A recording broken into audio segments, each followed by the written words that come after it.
चलिए हम लोग देखते हैं आरएचएस कन्वेंसी कंडीशन का प्रूफ। आरएचएस कन्वेंसी कंडीशन क्या होता है? In two triangles, if two triangles are right angle triangle and their hypotenuse are equal, one sides are equal, then by RHS both triangle will be congruent। इस दोनों में देखिए angle B और angle E 90 degree है तो right angle बराबर हो जाएगा क्या, यानी दोनों राइट एंगल ट्रायंगल है। एक हाइपोटेनस इक्वल दिया और एक साइड इक्वल दिया। प्रूफ करना है कि ये दोनों कॉन्ग्रुएंट है। कंस्ट्रक्शन में क्या करेंगे? डीई को प्रोड्यूस कर देंगे। डीई को क्या किए? प्रोड्यूस कर दिए।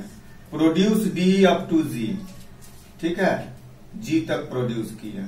इस तरह से किए है ना कि ए बी और जीई इक्वल होगा। ए बी और जीई क्या होगा? इक्वल होगा, ठीक है। Join GF. अब देखिए ये डीई यहाँ 90 बना रहा है, इसको आप प्रोड्यूस किए हैं तो लीनियर पेयर से ईवी क्या होगा? 90 हो जाएगा।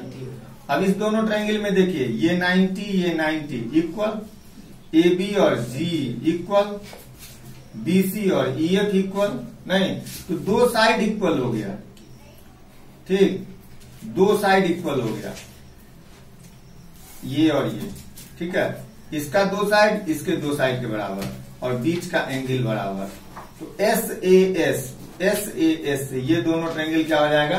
कन्वेंट हो जाएगा। तो सीपी से एंगल ए और एंगल जी क्या हो जाएगा? इक्वल हो जाएगा। कोई दिक्कत? हाँ, चलिए प्रूफ पर ध्यान दीजिए। In triangle ABC and triangle GEF में, ठीक है, in triangle ABC and triangle GEF में, इस दोनों में angle B angle E 90, A B और जीई इक्वल है by construction. A B G construction से equal, angle B angle E दोनों 90 है, ठीक, और बीसी इक्वल जीएफ, ठीक है। तो एस ए एस से triangle ABC congruent to triangle GEF. अब ये दोनों ट्रायंगल कॉन्ग्रुएंट हो गया तो सीपीसीटी से क्या होगा? एसी किसके बराबर होगा? AC equal to GF by CPCT, नहीं, ठीक है। सीपीसीटी से ए एंगल किसके इक्वल होगा? जी के। एंगल ए किसके इक्वल होगा?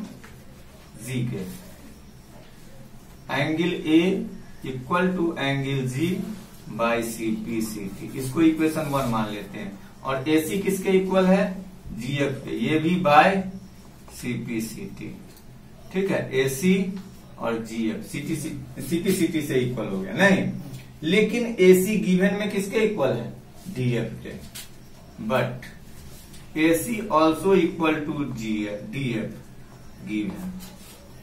एसी जीएफ के बराबर, एसी डीएफ के बराबर, इसीलिए जीएफ इक्वल टू डीएफ, ठीक है, जीएफ इक्वल टू डीएफ। अब यहां देखिए एफ जी डी ट्रायंगल में, एफ जी डी में ये और ये क्या है?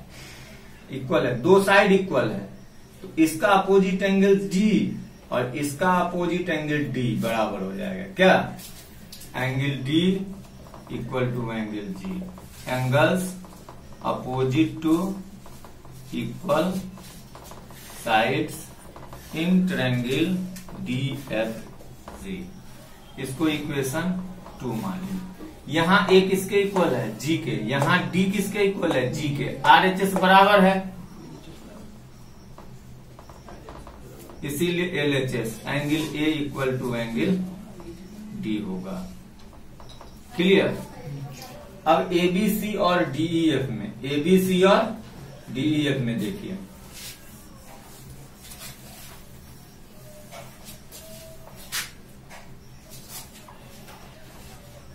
In triangle ABC and triangle DEF, ABC और डीईएफ में, ठीक है।